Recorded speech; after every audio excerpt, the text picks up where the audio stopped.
all, thank you very much everyone for waiting for the talk, and it's very most anticipated webinar, I guess, because some of the audience did log in at night day on going to this state. Okay, so I always receive notification that there's someone waiting at the lobby room. Okay, so this is actually the exact day and the time. All right, big announcement for myself. Hold on.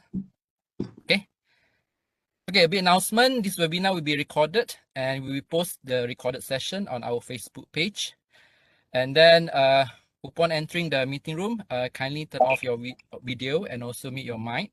Okay, because if you log in using a gadget like phone or tablet, host actually couldn't have access to mute. Okay, so hopefully you take note about that. And if you have any question, you may enter the question in the chat panel.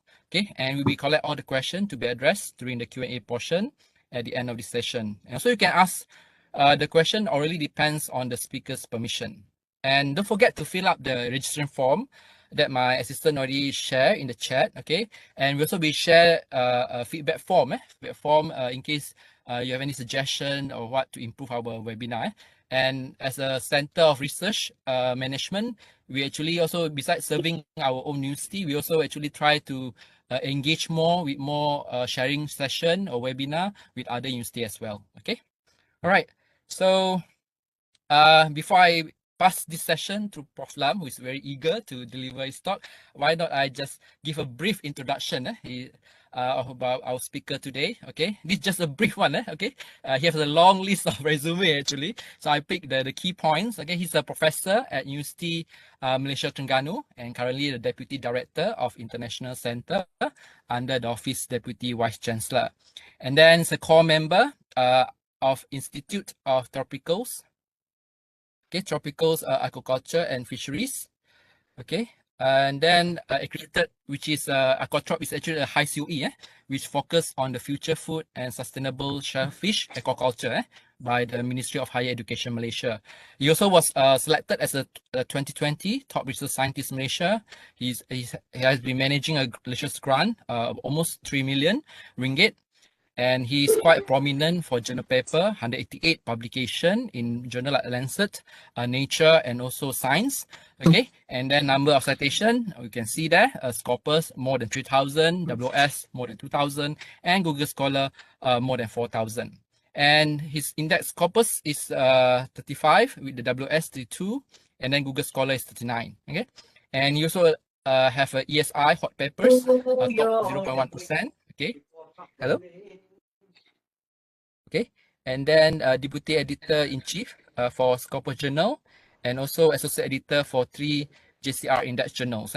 Okay, and also Editorial Board Member for 1 JCR Index journal. Okay, so I think that's a brief introduction about Prof Lam. So without further ado, I think I will pass this session to Prof Lam. Okay, Prof Lam, over to you now. Thank you very much. First of all, thank you very much to the Center of Research Management of UTAM, especially to Dr. T for inviting me. So initially I thought that I'm only sharing my experience to researchers and also students from UTAM, but I didn't expect that this is open to everyone. But I mean, Dr. T has told me that it is open to everyone. So I'm so glad to see there are a lot of friends here and also some of the new members, new friends. So very good to see you all. I can see that the participants has reached about 500 something. So I really need to give my best to just share my experience to you. So let me just share my slide. Thank you. Let me just share my slide and then before I continue talking.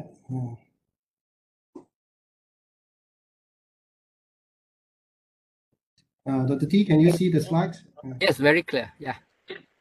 All right. Okay. So now I will start my sharing. So just want to clarify that, I mean, what I'm going to present today is more about my personal experience, and some of the slides I actually, I got it from others and also from friends, shared by other friends. So it's just lump sum together as my personal experience on how I approach this in writing a review paper. I wouldn't say it's a high impact review paper, but what I think is because along the process, if you keep on writing and also doing this, trying to write review papers, more and more review papers. So definitely you will, of course, you get to publish in a higher impact journal. So that makes your review paper becomes a higher impact. So I'm just trying to share my experience to you.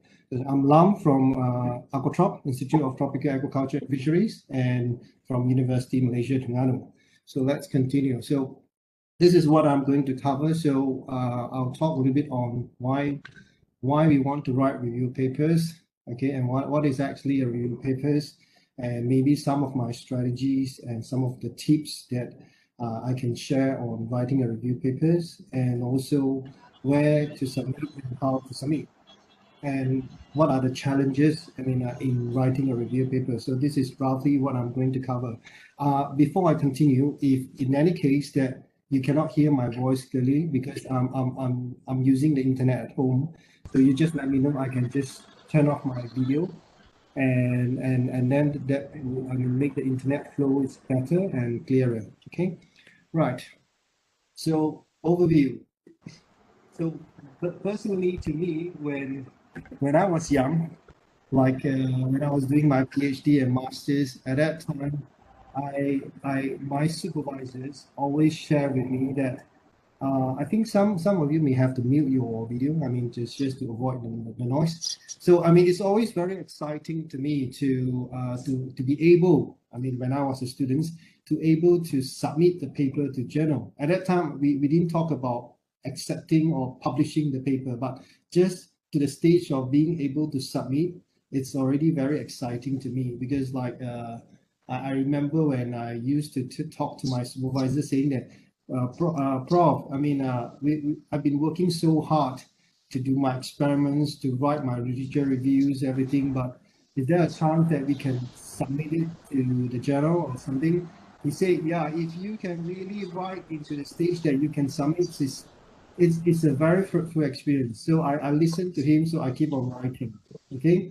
And when you actually receive the email saying that your paper is accepted, I'm sure it's very exciting and also it's very satisfactory to you. And this happens to me. Even receiving that your paper has been accepted, it still excites me a lot, actually. And not only I'm the one who is very happy, my whole team, my research team members, they are all very happy because that kind of experience is really hard to tell, but you will feel that. Okay, but of course, in contrast, when you get the email saying that your paper is rejected, it could be depressing, but practice makes perfect because over the time, like in my case, I often receive rejections as well, but you just get better and better on that. So what I'm hoping to say is, in terms of writing and submitting a review papers, never give up. You need to know that you need to believe that your review papers, yes, it is rejected by this journal, but if you keep on improving, sooner or later it will land a journal that appreciates your efforts and also your contributions to the academic world. Okay, so even the Nobel Prize winners, they also get their paper rejected. So rejection is a very normal process. Okay. Right, maybe just a little bit of the sharing of my backgrounds, and I try to link it to writing the review papers. Right, so this is me. Yeah, what I'm showing this slide is because one thing I would like to share is, if you are a researcher, if you are students or professors, associate professors, whatsoever, it's good that you always expand your networking. So in my case, I'm lucky to be appointed and also to have collaborations with researchers from, let's say, in China. I was appointed by professors in some of the universities. So I think some of you didn't mute your video. Right. So if being appointed at other universities, that gives you a chance to involve in, their joint research and also their review papers, because nowadays every students, they will have to write their review papers. So that gives you an exposure to approach more researchers, to get to know more review papers by them. So that in a way actually will help you in writing your own review papers, right? And next is, it's good if you can involve yourself in editorial role. Okay, so by this I mean that if you are a researcher, if you are a lecturer, try to get yourself to be appointed to contribute or to be given a chance to contribute to journals by perhaps start working as a reviewer for them. And after that, you will be invited to guest edit some special issues. So by having all these experience, this allows you to know the journal in your field, especially the journal that that you are appointed as editors. So this also allows you to know the requirements by this and that journal, especially on review papers, because each journal, they have different requirements for review papers. So by becoming an editor, you are sort of like you're getting into the circle, the management of this journal. So there's a lot that allows you to know the bits and pieces for review papers. For example, like let me just give an example. Let's say for this journal, if for that to submit a review paper into this journal, the review paper needs to have a description of the methodology. But for some journals, they require method sections in the review papers. So it's always good to involve yourself as editorial board members or editors in journals, right?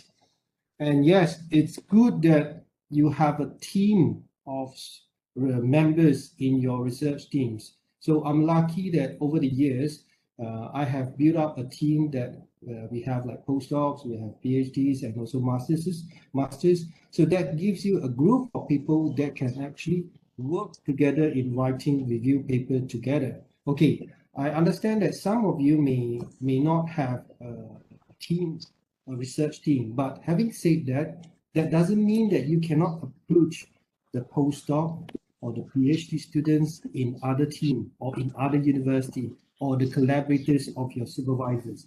You can always approach them, but of course by discussing with your supervisors, and then together to write a review papers. So this actually increase the speed and also the level of the review paper that you write. Okay, right. And yes, it's one of my strategies that I have always been implementing or adopting is I tend to, I'm a very friendly person. So I like to work with others and collaborate with others. So over the years, I've been quite lucky to have worked with researchers from different countries in different universities. So these universities are where my collaborators are located. So imagine the number of review papers or the opportunities to join review papers that will increase if you have more collaborators. Try to, my key message is try to, can we get some of you like mute your videos, please, because yeah, maybe the co-host can try to mute everybody and then just try to help monitor because there are already echoes now. Thank you. Right. So for this slide, what I'm trying to highlight is to expand your network.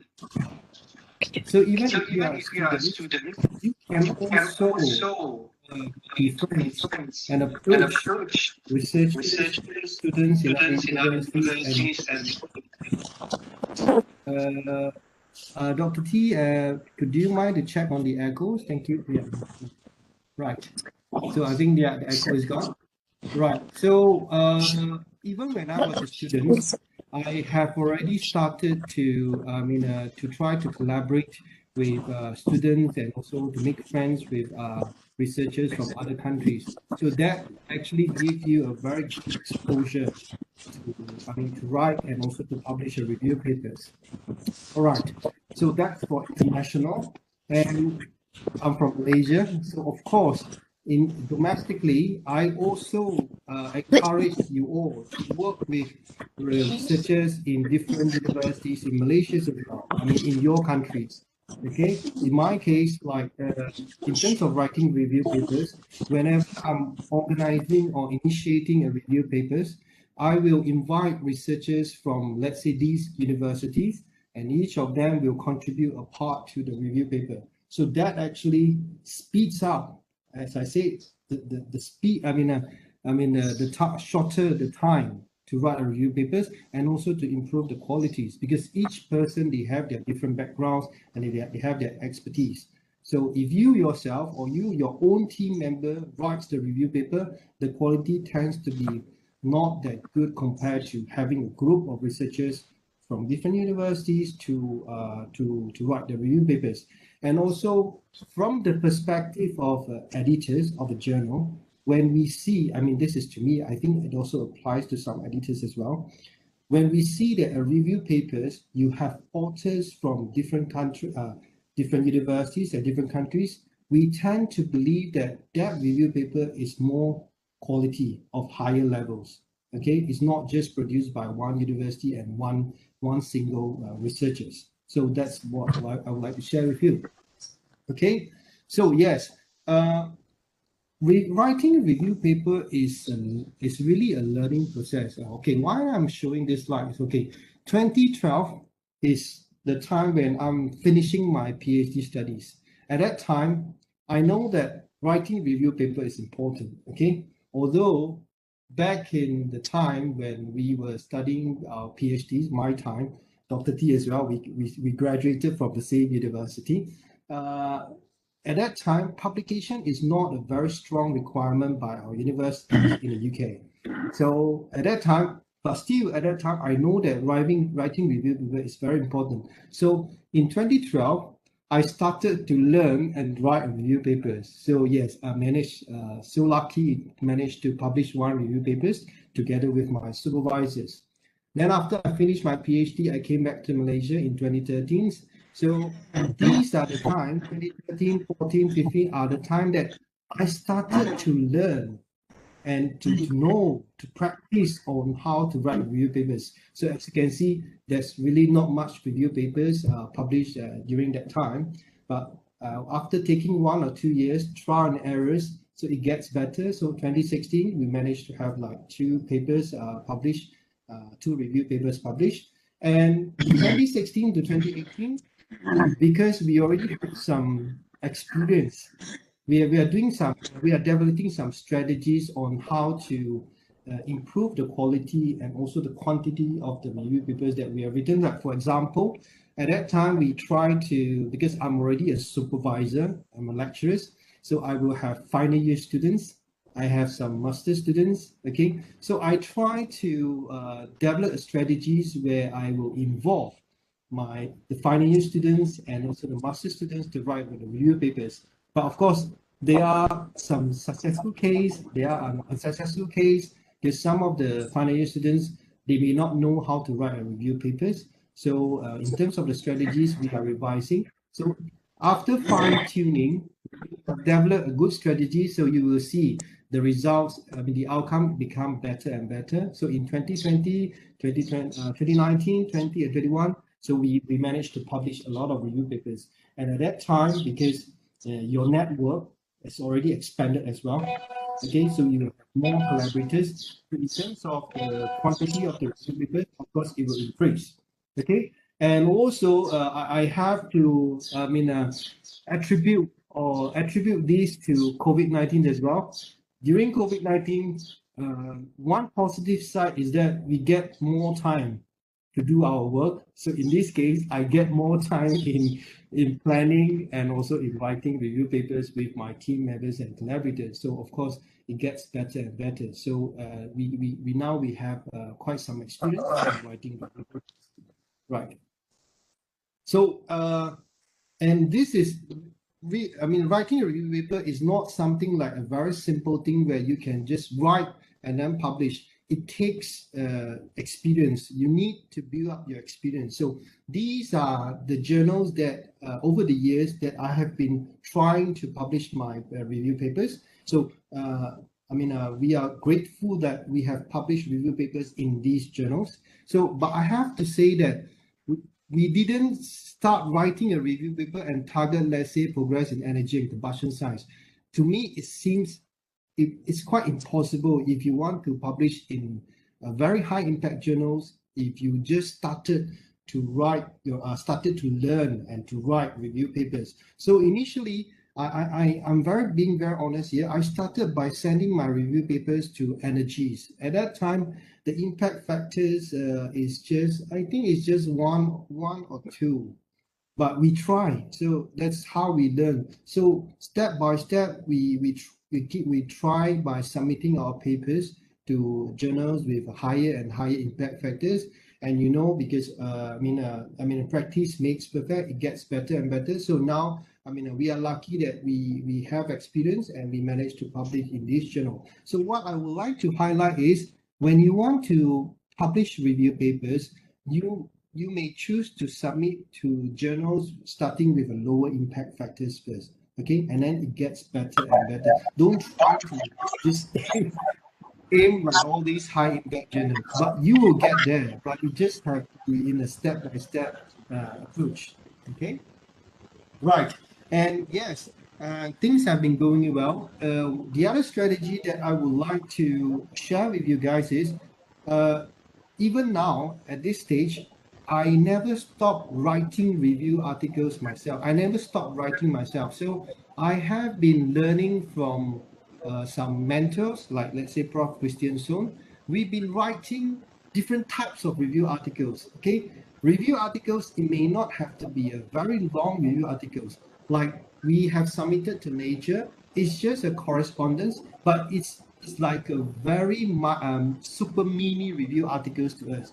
So we have to do a lot of readings, and then from there we have to summarize our writings and also our literature reviews into maybe 2 pages, and then we submit to Nature's, and then we got to publish. So what I would like to highlight is, try to tap into opportunities of writing review papers, different types of review papers. Even start by writing a correspondence. Okay, it's really not easy to write a correspondence and to publish in Nature's, to be honest. Okay, the rejection rate is very high, it's 95%, I think. But one is, what I'd like to highlight is, you keep on writing, and secondly, you invite or you approach, you offer yourself to some well-known researchers.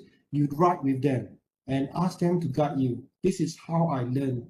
Okay, so I'm lucky to have Prof Christian Sohn, who has published a lot in Nature and Science.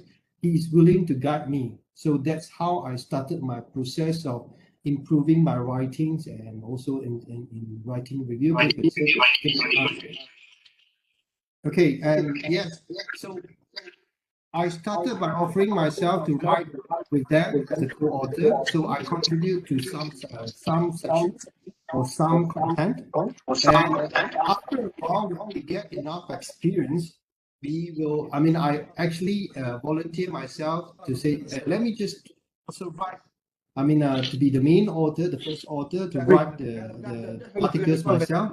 And then yes, we got lucky. And of course, along this process, we become improved and improved.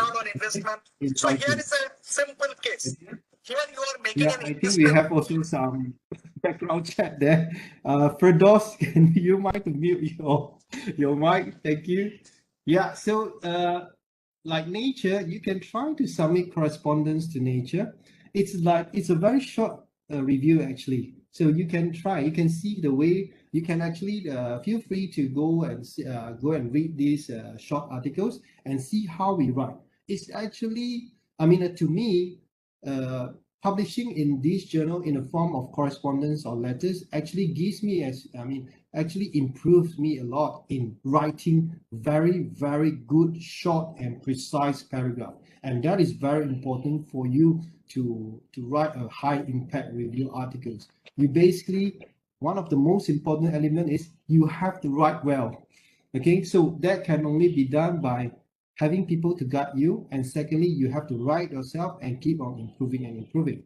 Okay, So I have been improving myself with my team members and also with my collaborators. So we keep on trying to, we have regular time to write different sorts of articles, and then we submit. So yeah, we publish in Science, um, some articles. Like for these articles, there was a time that Australian was having a wildfire, a big fire, and then at that time we just got this idea that what would happen to the koala bear during this wildfire. So we go and dig into further into it, and then do some literature reviews, quite a lot of literature review as it, and then we write up in articles and then submit to Science. Okay, so yes, we get on fine. So I mean. Recently, for this year, we work on this European eel. We found that it's almost at the risk of completely is extinct. So we think we need to raise the awareness. So we write a short letters to Science to raise up the awareness. So try to write try to write different forms of articles. So that will give you a good experience of how to write a good review papers. Okay, so review papers, you have the many different types. So I'm just sharing the type of the review papers that I can summarize and that I have experience. So we have been working with collaborators to write what we call a long review papers.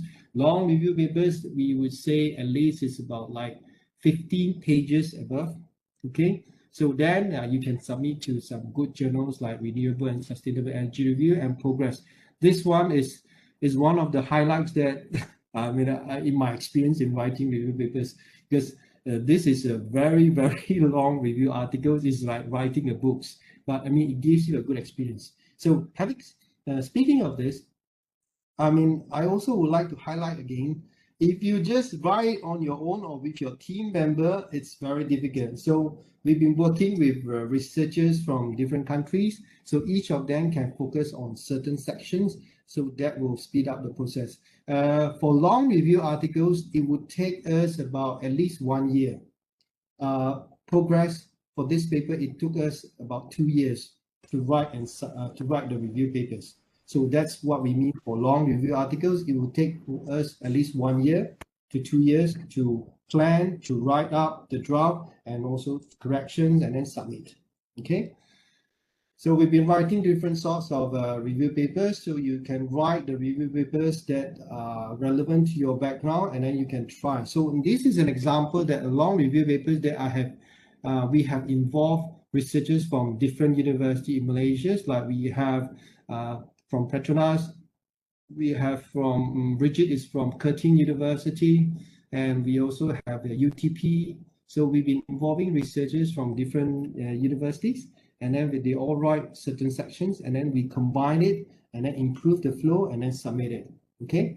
And yes, personally, my team, we also have been writing long review articles. So what we normally do is nowadays, for my team members, students, master students, PhD students, even postdocs, to me, I would urge them, or I would recommend and encourage them, for each of them, before they do any experiments, they do any analysis or experiments, they have to conduct literature review, right? So that literature review is not just reading some papers and conducting the literature review. They have to write into a review papers and then submit it. So that's one of my strategies. So let's say for this paper, Dr. Wan Adiba, who is already my postdoc now. So this is a literature review that she has been conducted for her PhD studies when she did a PhD study with me. Okay, so these are long review articles. Having said that, if I ask you to just strictly write a long review papers, it may not be that feasible or approachable to you and also to me. So you can also write what we call a short review article. Short review articles, in terms of the time, it will take us 3 to 6 months to write a short review articles. Okay, the time, and of course with a shorter length. So let's say 10, 15 pages, a short review articles, just focusing on a certain topic. Okay, so you can also write a short review articles. Feel free to go and download these papers and then to have a look at to have a look and access what I mean by short review articles. Okay, like let's say for this environmental chemistry letters, we wrote these gasifications short review articles. It took us about 3 months, I think, to write that papers. So that's what I mean by short review articles.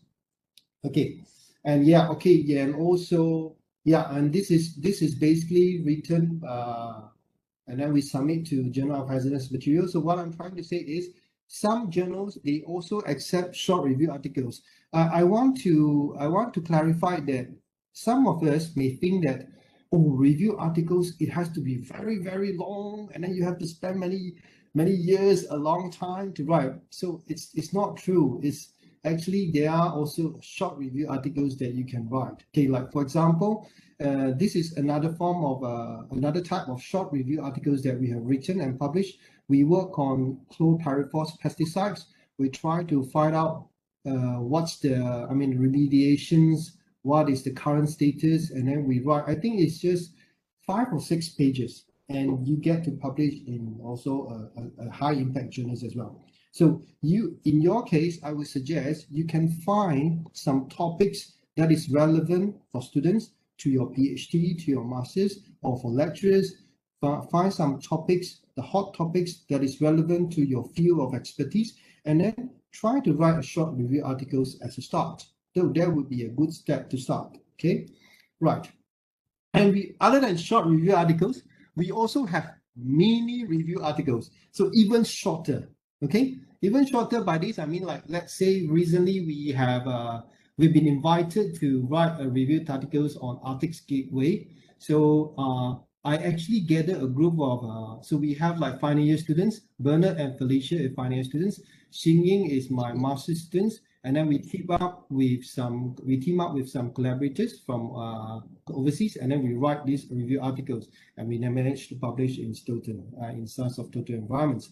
Mini review articles. It takes about, I think, 3 to 5 pages. You can try. It's also another type of review articles. And there was a time that China or I think the world are having these locust problems. So we know this could be a hot topic. So we also, practice by writing a review articles on this. Yeah, and you can also publish in environmental research. Okay. So another thing that I would like to share is for your review papers, if you can write something that is relevant on environment, so there are a wide range of journals that is in the field of environment that you can choose, like environmental research, environmental pollutions, Journal of Hazardous Materials, Science of the Total Environment, and yeah, so the chances are also higher. Okay, right. And other than the mini review papers, you can also write opinion. It's also a form of a review papers, like you have to study on a certain topics, and then from there you analyze the existing literatures, the papers, and then from there you want to develop an opinion for that paper. So we also I have a chance to involve in these papers. It was invited to by Prof Christine Sung. So we write an opinion paper and we submit to Trends in Ecology. So you see, overall, if review paper also have another advantage, that is a lot of high impact journals, they tend to accept review papers. Okay, so imagine, let's say, the efforts that you have been putting on writing review papers, the reward could be more promising and more, fruitful, I would say. Okay, and yes, we also write something on UN SDG goals. Okay, another thing that I would like to say is I always one of the strategies that I have always been adopting is I always encourage my students to keep on writing. So when they have nothing to write for from their experimental findings first for their master's or PhD studies, I will ask them to find a topic and write a short review articles. And then together we improve it together, and then we submit to journal. So that's in a way to improve his or her writing as well for students, and also for young researchers, and also even for myself. So if we keep on having the momentum and keep on writing, there will be a stage that you will know that you will write better and better and better. So when you write better and better, when it comes to the stage that you have to write for papers, for your thesis, for your research papers, it gets easier because you have gone through the training from writing the review papers of certain topics. Okay. I think that is what Right. Ikram suggested, the one that have to go through every single line by line item and then find out whether this part is used on. Tan, do you mind to mark your your video? Thank you. All right. So another thing that I would like to share is it's always good for students, master students, PhD students, researchers, try to involve yourself or to contribute by being a reviewer for journals. Okay. If you are not invited to review papers, you can write emails to the editors of this and that journal in your field and offer yourself to review papers. I'm sure they will invite you. So over the years, I have been involving myself to review papers. So by reviewing papers, I get to know the type of the review papers, the quality of the review papers of this and that journal. So that actually allows me to become better when I want to write a review papers and submit to this and that journals. So I really urge you to offer yourself to become a reviewer for journals. So over the years, I have been reviewing papers for all these journals. Even when I was finishing my PhDs, my supervisor would train me to be a reviewer, to write comments, to study a paper and then give comments. And then from reviewing papers, that also gives you that allows you to read a lot of articles, and in a way that would also help you in finding the right topics of writing this and that review papers. Okay. Motivations. Right. So yes, I have always been trained in this culture by all my previous mentors and also supervisor. They always say to me that yes, doing research is important, having good findings is important, but you always need to translate or present or publish your findings. Otherwise, it's useless. So as what has been said here, if research it is not published, not shared to the research community, then you can just assume that that research has not been done at all. So yes, I always believe that once we work, we research, we got our findings, or we study a topic, we do literature review, we finish the literature review, then we have to publish it. Okay, why we want to publish it is just there are so many reasons. I can share a bit more later. So if you didn't publish your work, so who will benefit? Possibly you yourself. You just read it. You just in Malay sometimes we will say if we read a lot of things and then we didn't publish or we didn't write into the papers, then it's like we short sendiri. We just read it and then without really producing anything solid outcome. Okay, so and who is disadvantaged if you didn't publish your works? Other researchers cannot get to know your work, your findings. So this is not good for other researchers and also for your sponsors. So because publication, is still nowadays a form of or KPI required by funders, your sponsors, and also by your universities. Right. So why review papers? Okay. Some of you may question, we should write and publish more research papers rather than review papers. But to me, I think we need to publish both. Okay. Why? If you look at review papers, if you look at these figures, look at the citation.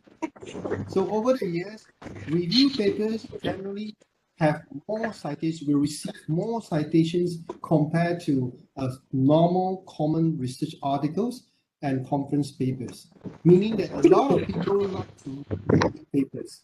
And when they read the review papers, they find it useful, they learn something, they want to use it in their research, in their experiments, they want to quote this in their results and discussion, they will cite your papers. So by this, I think it's very clear that having a review papers, you will get more citations compared to research articles. Okay, so these are some of my papers, just to give you a good example of the number of citations that you can actually get from publishing review papers. So if you look at some of these review papers over the years, you can see generally they receive quite good numbers of citations.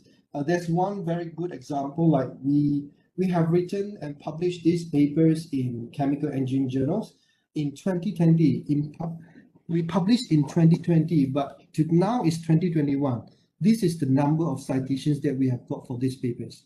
So that in a way show that a lot of people are reading these papers, and I'm sure some of the findings that we have, we have presented in our review papers are useful for those researchers, so they have cited it. So it feels good to see that wow, my review papers have received good number of citation. A lot of people are reading it. So this is actually bring some useful information to the research communities. That's how I feel it.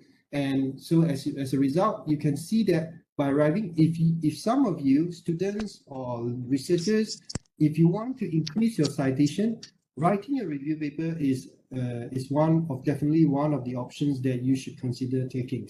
Okay, so my personal experience is we receive good number of citations from our review papers. Okay, let's look at other examples. So these are the review papers published in different journals. You can see some of the review papers, they can get these number of citations, thousands, not hundreds, thousands of citations. So imagine what kind of the impact that it will cause from, from review papers. So that's very good. So whether it doesn't matter whether you are in civil engineering, you are in that field or this field. In general, review articles tends to receive a lot of citations. Okay, a lot of people are reading review papers. Okay, right. The same chemistry, materials, thousands and thousands of citations. So if you want to have more people to read your papers, to cite your papers, you should write a review papers. Okay, not maybe many review papers, right? Okay, biochemistry, you can see some can even reach 28,000 of citations. Okay, right. Physics as well. So I'm just trying to show that different fields, no matter what field they are, if the review paper tends to receive a lot of citations. Okay, and now yes, why citation is important to? Of course, in a way, it reflects the impact of this of your papers, your review papers, whether a lot of people are reading your papers and they found that is good, and then they will cite your papers. Okay, and it's very useful to the university in terms of if they are, in terms of the university ranking, because those ranking agencies like Times, they always they have citations per faculty as one of the assessment for assessing the ranking of the university. So it's important for your universities. And yes, in a way that if you have more review papers, in a way it will improve your recognitions. A lot of people know you, and then of course when more people know you, in a way it helps your promotion. But what I'm personally, I find very useful would be if you are highly cited authors. In a way, you get many opportunities, not only for you, but also for your team members. So I have seen, personally, because of writing this and publishing review papers, so a lot of people are reading our papers. So in a way, people know what we are doing. So I often get opportunities like being invited as a speaker, plenary, keynote invited, and then being invited to write a book chapters and to involve and also to be invited to write a joint review papers. And also, I have received invitations from, researchers in Europe, in the US, to apply grants together. They will sometimes, if I don't know them, they will sometimes just email me and saying that, dear Dr. Lam, I've read your review papers, on this microwave heatings. And yeah, we know that you are quite well known in these microwave heatings. So I mean, we happen to have would like to apply this grant. Would you like to join together and contribute to this and that? So these are the opportunities that you will get for writing and publishing in review papers. So that's very good to me. Yeah, Clarivate Analytics, Web of Science, they will in a way recognize if you are highly cited researchers. So they will have these award ceremonies every year to recognize who are the highly cited researchers. We call it HCR in different countries. So this is a form of recognitions. Okay. And now, yes, let's go to what is a review paper. Let me have some water for a second. Yes, to me, you can review anything. Review meaning you can anything, but one thing that is important is you don't review old papers or old literatures. It has to be recent work. We want something that is recent. We want a review paper that is written based on some recent papers. And when I say recent papers, it could normally it refers to papers or literatures that is within the last 5 years. Let's say now it's 2021, so we can say 2016 to 2021. Okay, so you can design to summarize. You read a lot of papers within a similar topic, and then you summarize the finding. But not only summarize. If you just write a review papers to summarize, that is not a good review papers. Once you need to not only to summarize the key findings from this and that papers, but you also need to analyze and evaluate. Write something like the pros and cons of these findings and that findings. You really need to give your own opinions. Okay, bring up the key implications and also the key findings from these and that papers. Okay, it's not just reporting, oh, this paper we found out that, this paper reports that, so that is not a good review papers. And yes, review paper, it has to be broad and general. Okay, and not original work like just one papers. Okay, and no one has reported before. It has to be review paper has to be a paper that you have written based on the findings from many papers that have been published. Okay, right. And how to write a review papers? Yes, I mean, we all know that we need to conduct literature review. Whether you are a master student, you are a PhD student, or even you are a postdoc or researchers. Yes.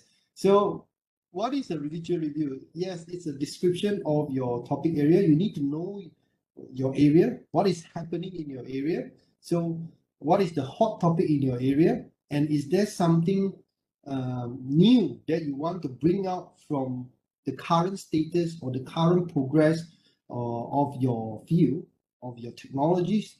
Okay, so you can write out those things, and then always supported by references. Okay, whether it's your own papers and also combined with other papers published by other researchers. Okay, so it's a summary, discussion, and critical analysis of the academic world relevant to your research questions. So I mentioned here is summary, discussion, and critical analysis. So some of us may just write a review papers by just focusing on the summary. We find out 10, 20 papers relevant to a topic that we want to write. Let's say each paper, we just summarize the finding, or paper 1, paper 2, paper 3. That is not a good review papers. You not only have to have a summary, you also have to discuss it.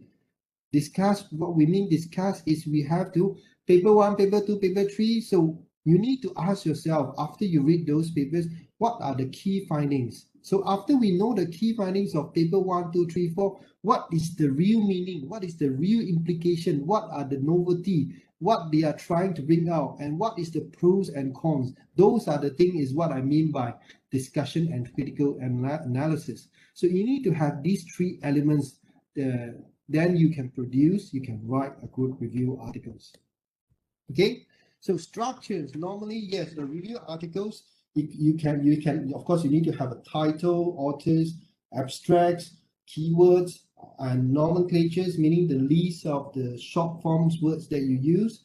And yes, it's good to have a table of content in your review articles to, I mean, some journals, they may specifically require that you need to include table of content in your in the structure of your review articles. So, but generally to me, it's always good to include this because that allows the editor of the journal, when you submit your paper to review to a journal, they can see the flow and the overall structure of that review papers. Okay, so table of content TOC is important in my opinion, and you need to have introductions. And yes, some journals would require to have literature reviews, and you have main body, tables, figures, and also conclusions, acknowledgement, and these are, I think most of you are familiar with this. Okay. How many pages, how many references? So it depends on the journal. So I would urge you, when you want to write a review articles, of course, you need to find a topic, right? But normally, at the same time, I mean, to me, I also will already identify which journal that I want to submit my review article to. Okay, by knowing which journal, I will go and study the guide for authors for that journal, especially the requirements for review articles. So let's say for bioresource technologies that I have been regularly submitting my papers to, bioresource technologies for review articles, it cannot exceed more than 50 pages. So maximum is 50 pages. Okay, and they may have limitation on the number of references. Let's say you can only have 50 references. So you need to go and check the journal that you want to submit your journal, then you will know roughly the pages and the reference. Okay, and the best way is also to, after you know what journal that you want to submit your review article, before you write your review article, try and download the latest review articles from that journal that you want to target, and have a look, study what are the scope, the level, the requirements of the review articles by that journals. Okay, so that's what I mean by get a similar published papers on that topic from this and that journals, for the journals that you want to target. Okay, so the strategy is always, after you know what the topic that you have to identify the topic that you want to write. That topic must be relevant to your field of expertise. Then you list out. You have to list out. Normally, we will develop a table of content in my team. I can share a little bit. Is when we want to initiate a review papers, we identify this is the topic that we want. The topic, it will be, translated into a tentative title of the paper. Then we will write a short abstract, and then we will come up with the table of content. So that's what I mean, listing out the overall structure of the review papers. Then we will search the papers, the papers that are relevant to the scope, the structures, the scope of the review paper that we want to write. Then, of course, once you have searched and shortlist the number of papers that you want to refer, start reading it and then studying it, and then learn from there, and then write. So that's how we approach writing a review papers. Okay, right. So title is always very important. No matter whether it's a research article or review article. So it really needs to tell people what your paper is about. So you yourself, we ourselves as an author, we need to know what we want to write about. And one thing to judge that is to see the title. Sometimes, from an editor point of view, sometimes when we look at the title, we already know that the title is a bit unclear, ambiguous, that in a way we are not sure what you want to write about. So in that case, we will reject the papers. So the title, the strategy is, it always needs to be short and relevant to the subject matter. Be straightforward. Ask yourself, after you have planned or write out the title of your review articles, ask yourself, and also ask the opinion of your friends or other researchers, whether the title really reflects what you really want to write. Okay, and yes, not only it needs to be short, relevant, and clear, it needs to be attractive. Okay, don't write a boring review, a title. So you always also need to, I suggest you to also put efforts in making your title attractive. This is very important to me. Okay, and yes, it has a broad interest for larger audience, not to be too specific, the title for review articles, and don't use abbreviations or jargons in like some very difficult word. I would urge you to use common words rather than a special professional word that you use in your field for your title. Okay. Right. Example of good titles. I've listed out some of the titles that I've used for my the review papers written by my team members. So we like to use this word progress. Okay, when we see progress, normally it refers to a review papers, and then in waste valorization, using these pyrolysis techniques for hydrogen and gaseous fuel productions. We think that this title is clear enough and not too long, and it's very clear we are trying to write a review articles on using some latest pyrolysis techniques we apply these pyrolysis techniques in waste valorization, and specifically we only want to write a review articles on hydrogen and gaseous fuel productions. So try to develop a good title. And yes, progress in microwave pyrolysis conversion. So we want to use this process to convert this waste into biofuel. We don't want to convert to other things on this biofuel, and we will focus on the batch and continuous approach. So try to write a short titles.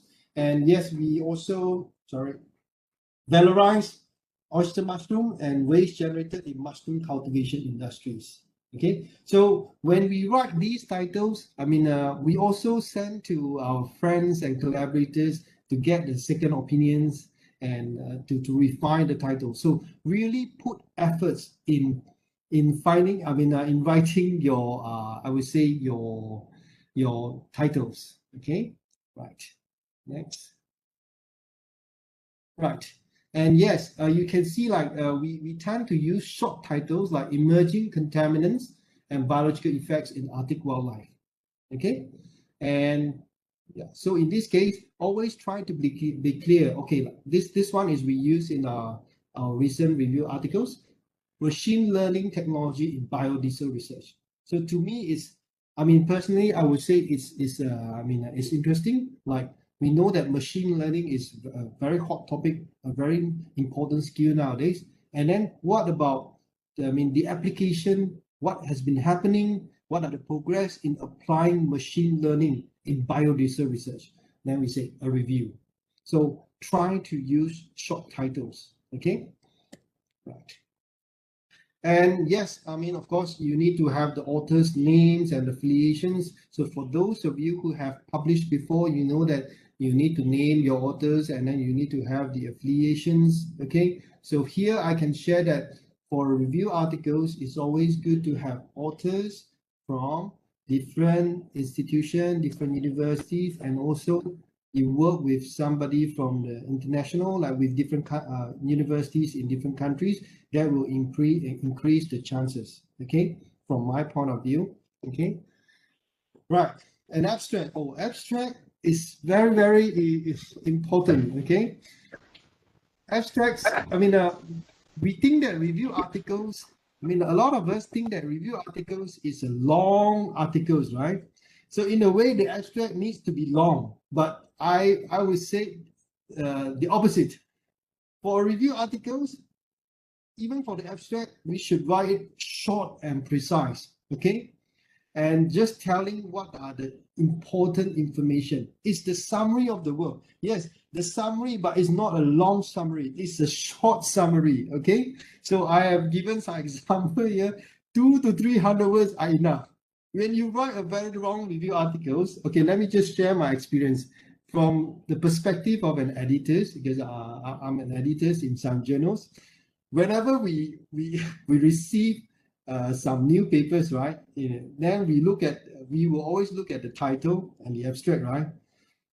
If you have a very long abstract, and then every day, let's say in my case, every day I will receive at least 10 to 20 papers to handle as editor. Mean people have been submitting to the journal that I was appointed as editors.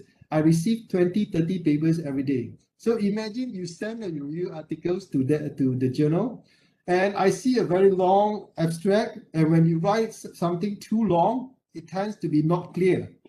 And I see that it's not clear, I would say, this is maybe not relevant or too boring or too long. Then in most of the cases, the paper will be rejected. Okay, so whenever we write for review articles, especially for abstract, please spend really good effort in writing the abstract and not too long. 200 to 300 words are good enough. Okay, right? Because when we write this, sometimes you need to put yourself in the shoes of the editors and also as authors, because sometimes we as authors, we think that, oh, it's better we write a very detailed abstract, make sure we put everything inside, and then make sure so that the editors will understand what I'm writing, and then be complete as detailed as possible. Don't do that. We like short. As an editor, we like it short. So write a short abstract rather than a long abstract. Okay, right. Next, I've given an example here. So this is one of the papers that we published in Renewable and Sustainable Energy Reviews. So I've given examples here, the way how we write our abstracts. So you see, we will always have these elements. We will have background, we will have objective, we will have methods, second one, how we conduct RYN punya, the 12 o'clock. Okay. And we have the main findings. Alright, so that one. Lepas So tu link saya akan naik.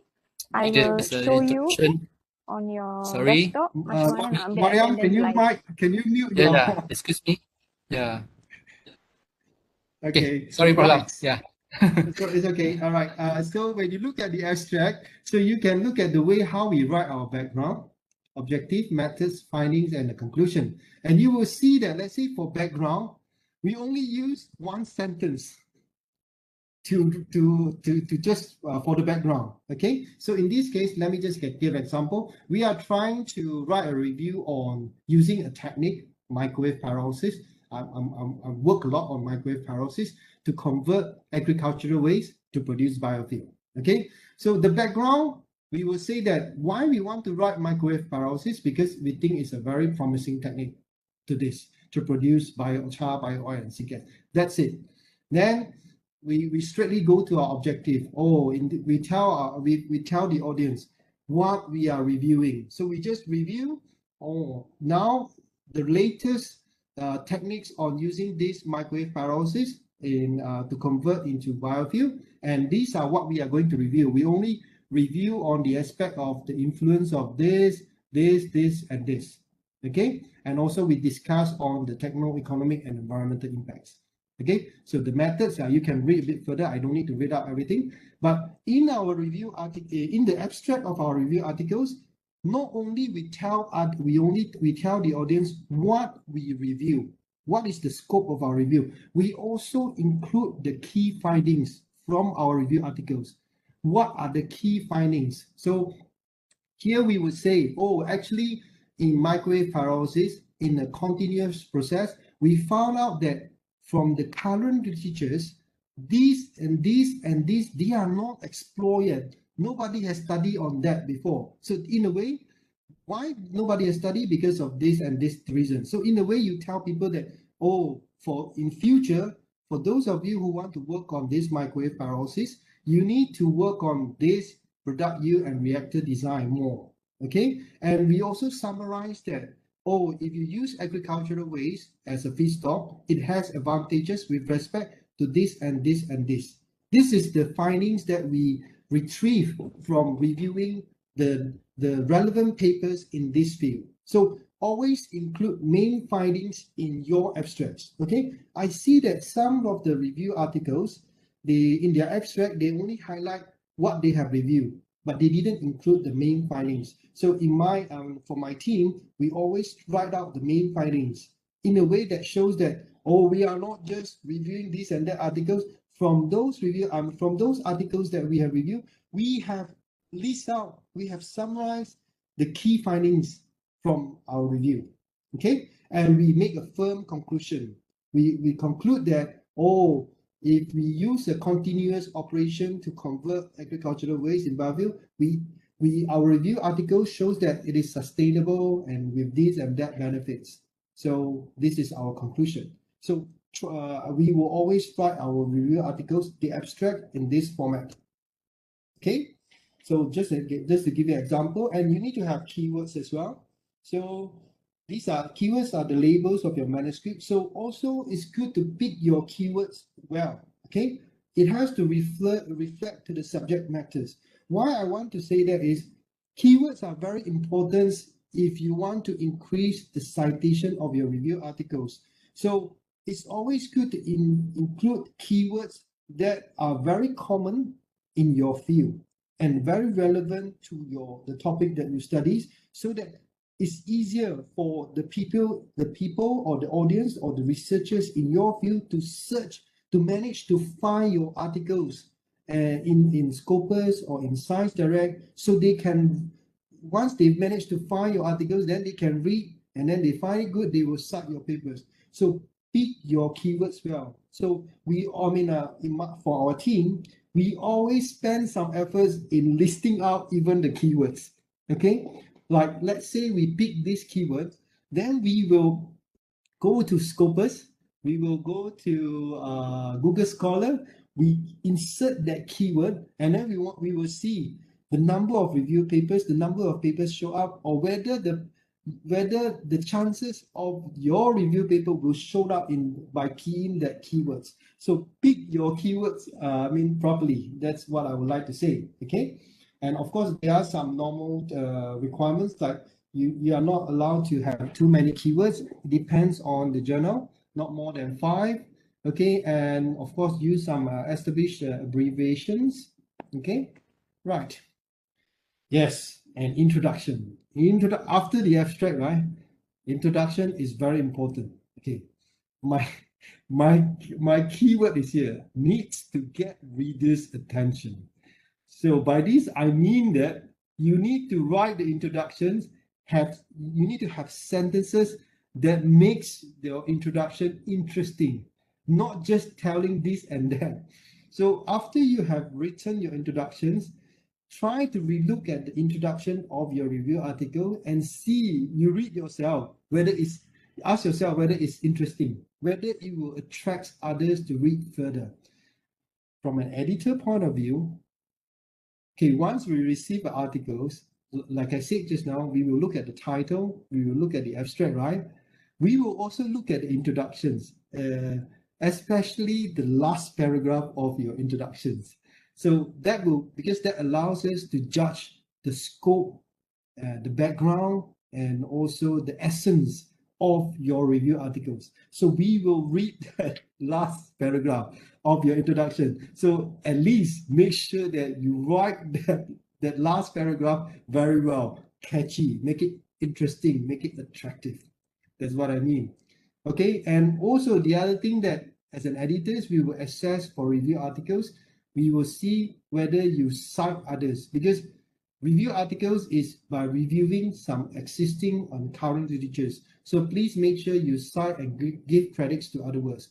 So make sure you have citation and make sure the citation format is correct. And also one thing that I would like to remind you is you will have figures, you will have tables in your review articles, right?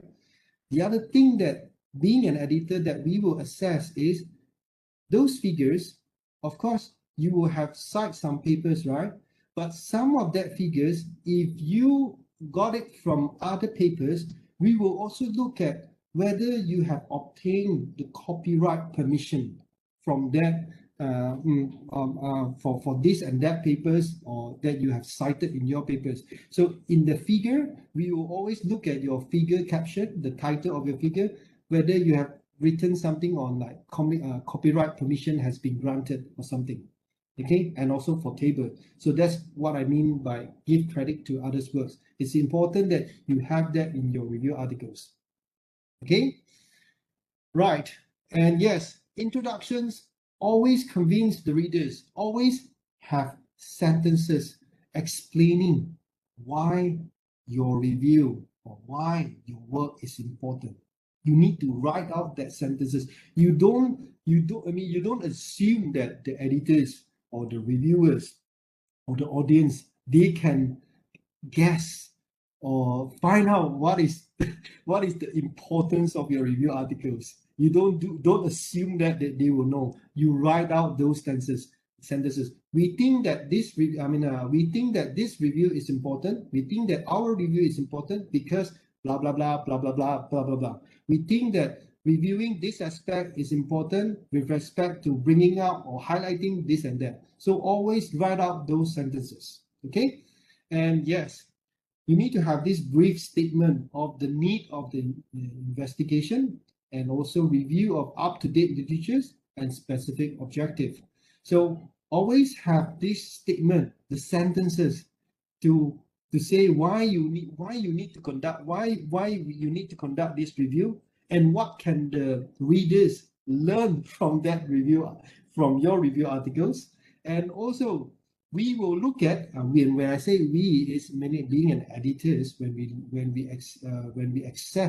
evaluate your review articles, we will see whether you cite and whether you refer to updated literatures the last 5 years, okay, not 10 years ago, 20 years ago. So we will also assess if let's say we look at your review articles, we found out that let's say now it's 2021 and all the references that you have cited is let's say 2001 to 2005, long time ago. Then in a way that would jeopardize the possibility of publishing your papers in this and that journals. Okay, and always have a clear, specific objective. So this also goes back to the last paragraph of your introduction. There you will tell others what is the objective of your review and what is the scope of your review. Okay, so this section should reflect the new contents of the review. So this is also the same as the importance of your review, the novelty of your reviews, the new findings that you will disclose or review from your review articles. You need to have that sentences right in your review articles. Okay, so avoid this long introduction, no good. Okay, and too generals. You talk about this in this paragraph, talk about that in that paragraph without relevance and no relevance to each other's. Too general is not good. No objectives. Okay, no objective meaning that we cannot find sentences that that talks about the objective of your review articles. Okay, so be clear, achievable, and measurable, and not clear. If it is not clear, then no good. Not focused. Okay, and yes, this is very important. Novelty is not highlighted. Like I keep on mentioning and mentioning, you need to have sentences in your introductions to tell what is the novelty of your review, what new findings from your review articles, okay, and whether you cite the latest and the relevant literatures, okay. So how to generate new idea, how to know what we should write, what kind of, how to know what we should write for review articles, okay. So by this, I would say, read more and think more, and also discuss more with your collaborators. Sometimes you are not sure whether you suddenly have an idea. Oh, let's say I want to write about this topic. I think this is important, but whether it's good enough, you can talk to your collaborators, or maybe you can just email some prominent professors or researchers in your field and ask them, dear Prof, I would like to write a review article or a review articles on these topics. I think it's novel because of this. What do you think? And at the same time, you can invite him to join your review articles. Okay, read more and think more. Okay, and also write more. Okay, sometimes when you are writing a review articles, it may not be very interesting at the beginning, but when you have written the first draft, you can improve it, and then it will make it more and more interesting. So that's what I mean by writing more. Okay. Avoid lengthy review articles. Don't write too long. Okay. So just give you an example. Nash only for his thesis is only PhD thesis is only 27 pages long, and that won him a Nobel Prize. So avoid lengthy review articles. Okay. And yes, I have given some examples here in writing the introductions, especially in addressing or writing the novelty or the originality of your review articles. So I've given some sentences that you can refer. So you see, this is the way how good authors or good review articles will write these kind of sentences in their review articles. So, or the authors of the paper have briefly discussed this. They use this keyword. However, only a few technologies were introduced. So our main focus of the paper was on this. So see the words, the kind of the words that you use, the terms that you use. Okay. So previous paper in reference 9, the authors presented an overview of this. Again, however, when looking closely, we know that, oh, the previous papers, they only examine and only look at this. They didn't look at this. That's how you should write. So unlike the above mentioned review articles, this paper, now you're talking the novelty of your paper. This review provides a comprehensive review of how this is this and this is this. So this is the way that you can refer to write out the originality and the novelty of your review articles, to show that your review articles is different with the previous review papers, and it can bring out some novel and new findings or new interpretations from your review articles. Okay. Where to find those papers for you to write a topic on the review papers? So I've listed out this is the collections of the platforms that my collaborators and I have been using. So in my case, I've been using a lot, getting papers from Science Direct, Springer's, and Wiley, Scopus. I think that's good enough for me. Okay. Sometimes I also Google and Google search, and also go to PubMed. Okay, so these are the platforms that you can get the relevant papers. Research papers from for you to write your review papers. Okay, now we go to the main body. I see the time. I still have time, right? Okay, main body. So depending on your expertise and also your experience, what I'm trying to say is, if you are just started to write review papers, don't be too ambitious. Start by writing short review papers, and you get better and better. Okay, so you can write a short review papers like 4 to 6 pages with only 5 to 10 references, and over the years, and when you have more experience, then you can go for 100 pages and 300 to 500 references. This only when you have some level, really have some good experience and you have good number of collaborators. Okay, so always start by writing something short first.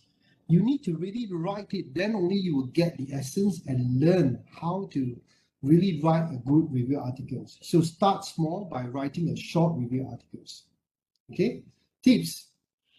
Yeah, it's quite easy to publish in some journals. So that's why I just now I say that first you need to know, you can look at the journals, the journals in your field, and then try to download some review papers from those journals in your field and have a look, and you judge the level and the scope.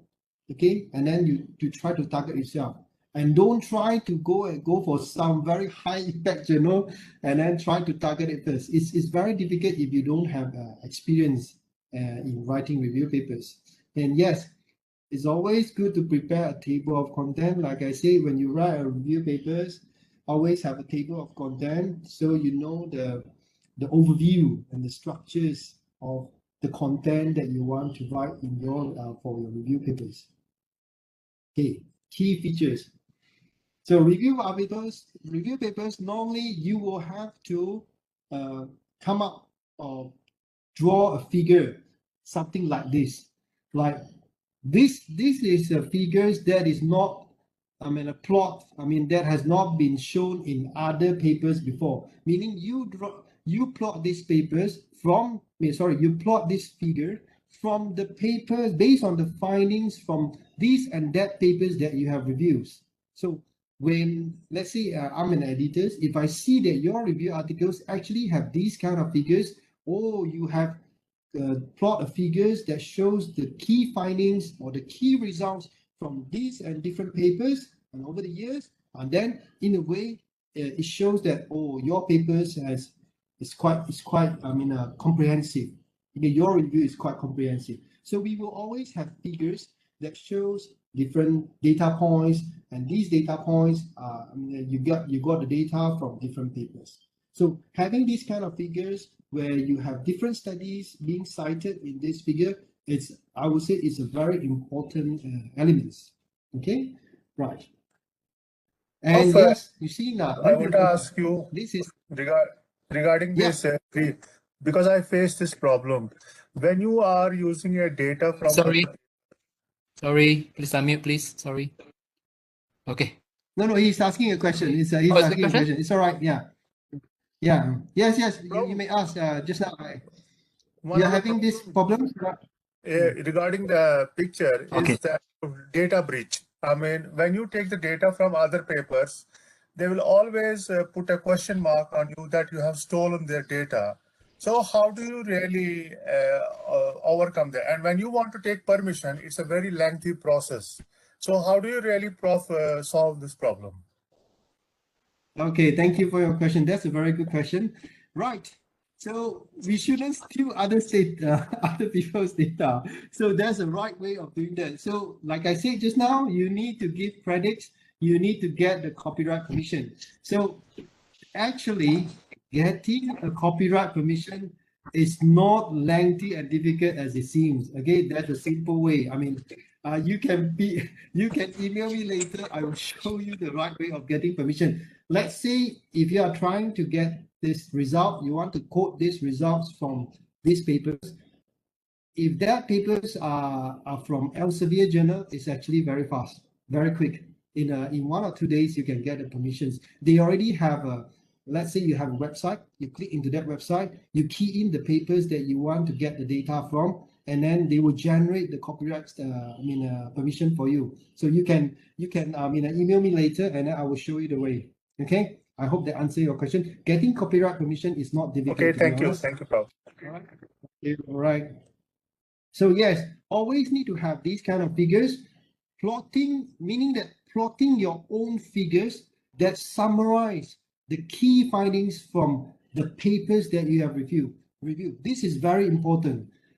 I have seen some review papers that they only have one figure, and that figure is actually like copy and paste from previous papers. That is not good. Okay. If you want to do that, you can, but you make sure you need to get copyright permission and also to cite the authors. But that is not, to me, a good review. A good review will summarize the key findings from different papers in this kind of the figures, and then you will write up the discussion. That's what I mean a good review articles. Okay, so this shows that you have really studied, wow, this paper and that paper, and then you replot the data so that we can see what are the trends, what are the current status of these experiments, of these findings. Okay, for table, okay, this is an example that I got it from one of my review papers we published in Bioresource Technologies. So you will see, okay, we want to show that people have been using solar pyrolysis. This is a hot topic in pyrolysis, using solar energy to produce gaseous fuel. Okay, so we have studied different types of feedstock. They use different waste and biomass, and then they pyrolyze these waste and biomass using solar pyrolysis. And what are the parameters, the process boundary, temperature, heating rate, sweeping gas flow, reaction time, what type of the reactor, gas yield, and most importantly, from different papers. You see here, we use 1 paper, 2 paper, 3 paper, 4 paper, 5 papers. So these are the kind of the tables that we need when writing our review articles. That shows that you really have studied the current papers relevant to these topics, and you summarize the key finding in the table. But of course, when you write the main body, the text, the paragraph, you need to discuss further. But a key element would be to have this type of tables. Show people it's very clear to see. Even you yourself as a reader, you can compare. Oh, what is this and what is that? Very clear, straightforward. Okay, right. And this is another paper that we have published in Chemical Engineering journals. You can see, okay, now we want to talk about fractionation and extraction of bio-oil using different methods. What are the key findings? You see the way we write the title of table, we also put some nice words, I would say, key findings. So what are the methods? So you have method 1, method 2, method 3, method 4, okay? And then what is the feedstock? What is the effluent? What are the species? The purity observation, and from which references? Very important, okay, to have this. Only by having these kind of the tables from that summarize the findings from the papers that we have reviewed, then only you can write out a review articles. That is a very crucial elements. Okay, so by this I mean that by comparison, if you have another table that only cite one paper, and then you list out that table, and that table is exactly the same with the table that you have copy and paste from that paper, that is not good. So we don't do that. We always summarize the key findings, the key results, and we replot the table, we draw the table and also the figures. So that's very important. Okay, right. Conclusions. Okay, conclusions, like I say, it also needs to be short and precise. Okay, and by summary the important points. So don't write your conclusion like a discussion. Okay, by this I mean normally conclusions in my review papers we only have like we will have different formats.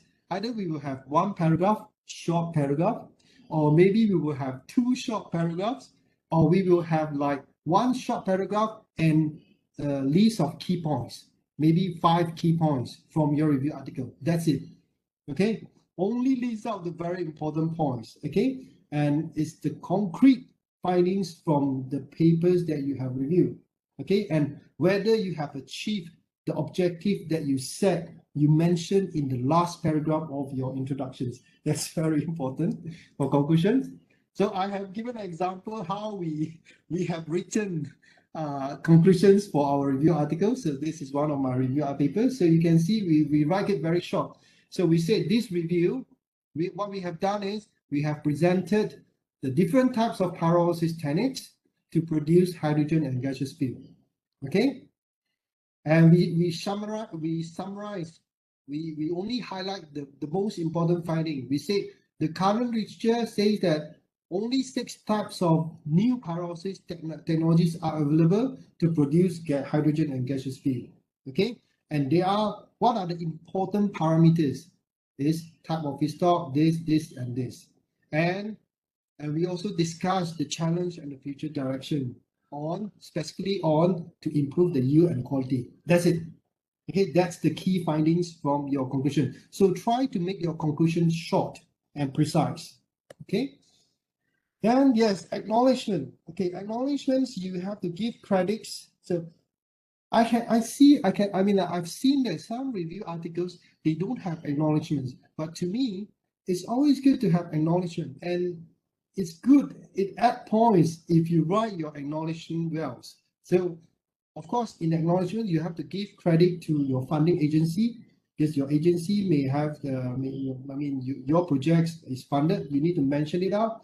And if let's say you got those big grants like Horizon 2020, it's good to mention that, so that when the editors see that, they will know that, oh, this is not just a review articles right from just simply nowhere. It's actually sponsored by a grant where you have a group of researchers there, or you approach a group of researchers to write the review articles. So it will add value.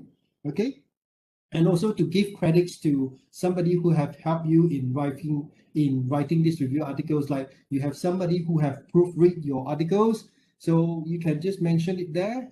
Okay, right. So it's good to have acknowledgements. Okay, right. Step by step. I hope I have more time. Right. Where to publish? Oh, nowadays, let me drink some water first. Nowadays, I think every one of us believe that time is very important to us. Okay, so the time that it takes to write a review articles and to publish a review articles is a crucial factor that we need to consider. Okay, especially for those of you, let's say if you are researchers, you have grants, right? You need to publish certain number of papers as your, as your requirement. Then by this, I mean, in short, you cannot submit your review articles, or you cannot write your review articles too long and submit your review articles to a journal that will take a very long time to consider your review paper, review your review, send to reviewers and accept. So those journals I would try to avoid. Okay. So where to publish? So it is important that you yourself, we ourselves, we need to identify what are the good journals in your field. Okay, that's one thing. What are the good journals that you want to target in your field? And also to look at the review papers in those journals, whether it's long or short. And also the other factor is to see how fast they can handle your review papers. Okay, that's one thing I will cover a bit further later. I have some slides to discuss further. So, but here I'm trying to say is you need to know the journals that can consider review articles in your field. Okay, right. Then next. Okay, impact factors. We have to consider if you want your papers to be read by more people, to receive more citations. Of course, you will aim to publish your review articles in a higher impact journals. Okay, so you also need to find out what are the good journals, the high impact journals in your field, so that you can set it as your target. Maybe I start to try this low impact first, and sooner or later, one day I'm going to hit these high journals. Okay, so you see, I will list out the top journals in my field. I'm the field of chemical and environmental engineering. So these are the top journals in my field. The top journals for review articles as well. I know that. So I will submit to this journal I want to. Okay, right. And how to know about, maybe just share a little bit, because I think maybe some of the students, you are not aware. You can find out the impact factors, and also nowadays we talk about the quartile ranking, the Q1, Q2, Q3, Q4. So you can just go to the Web of Science, you type the name of the journal, let's say Chemical Engineering Journal, and the publication name, you pick the publication name. So it will come out a list of the articles. So you just click at the journal name, and then it will show up this. So here you will see, Chemical Engineering Journal, the impact factor is 13.273 now. And what is the ranking? It is a Q1 journal, good journal. And also what's the ranking? So Chemical Engineering Journal is actually number 2 in environmental engineering, number 4 in chemical engineering. So you will think, you can access, whether you want to submit your journal, your paper, your review paper to these journals. Okay, so that allows you to assess, to understand the kind of the journals that you want to target, the quality. This is also another important. You need to see, once you know the journal that you want to target, download 1 or 2 of the latest review articles published in that journal.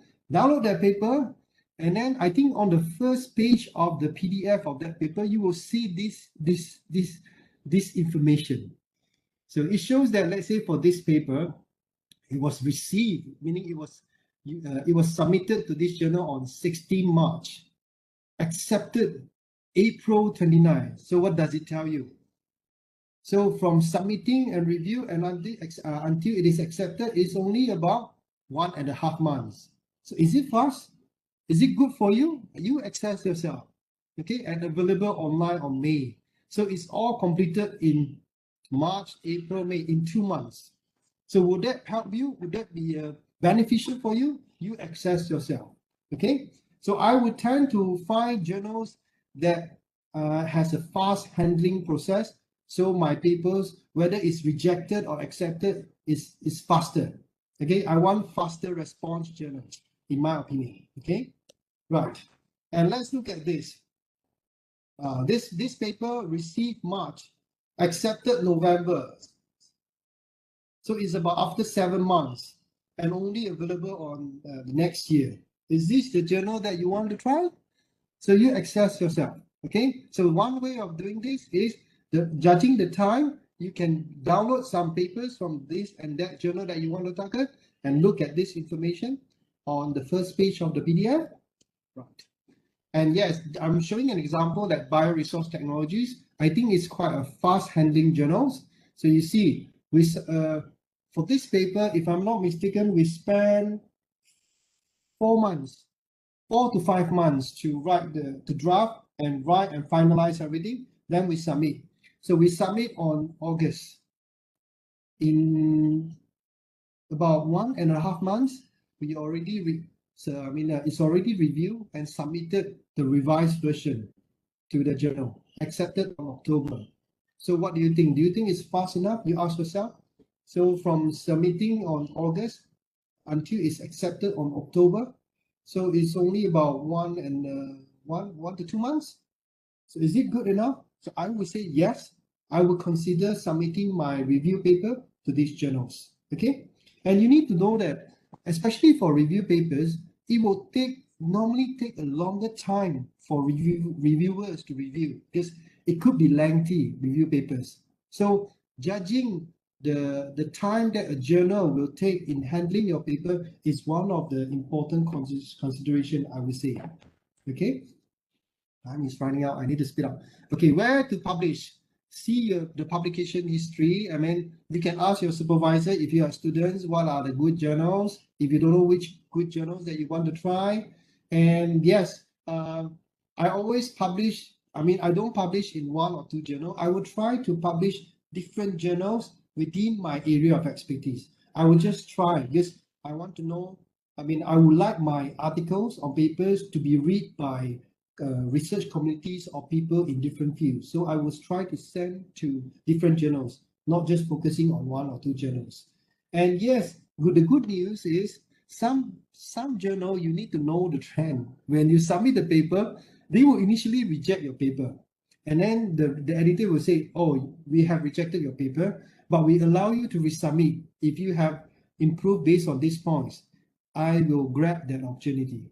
You need to know that some of the journal, they have this way, this style. They want to reject you first, so you improve further, then you resubmit, then they will send for reviewers. So you need to know that. So it's good to have. And so some journals allow submission and process for review. Okay, and always invite international experts. Don't be shy.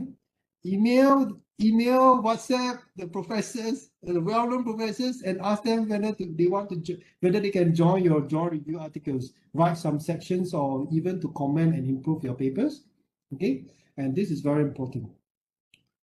Don't submit the same paper, okay, or or the same paper to different journals, or many papers by the same author. Let's say you have just submitted this paper to this journal, and you have co-author, or you have another student also submit the same paper to this journal at the same time. Don't do that. We don't want to have too many papers submitted to the same journal at one single time. So that's not good. Okay.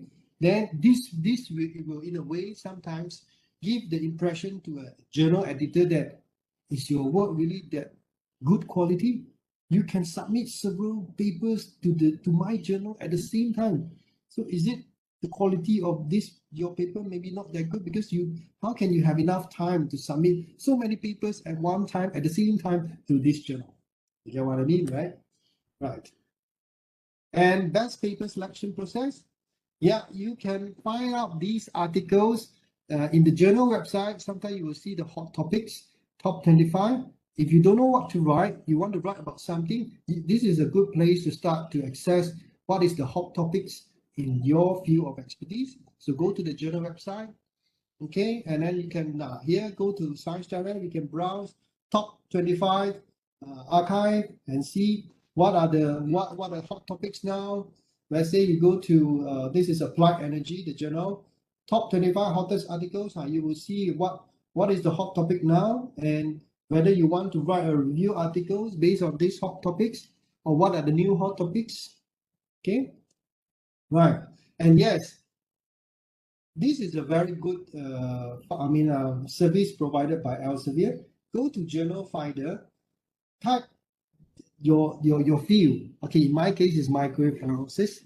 You put inside this your paper title, and then that actually shows up the journal that they think are suitable for your papers. Okay, so here you have many useful information. You can see, let's say it will show 48 journals matching your field or your paper. You can see the impact factor. This is very important. These are also very much acceptance rates. 23%, not too bad, meaning you out of 10 papers, the 2 papers will be accepted. And this is very important. Time to first decision, 5 weeks. That is what I mean, the time just now. 5 weeks, is it good? I would say it's okay. Time to publication, 3 weeks. So this is a very efficient journal. So this allows you to assess the time for a journal to handle your papers. Okay, Springer also have this service as well. You key in your title, your tentative title, and then your text just a little bit. Okay, then it will show up the journals as well, different journals. There's a long list. You will see the impact factor and the decision. Now, if you look at this waste and biomass valorization, you see it will take about 2 months, 2 to 2.5 months for them to review your paper and get the first decisions, the acceptance rates. So that gives you the time that you will need to, the handling time of the journal.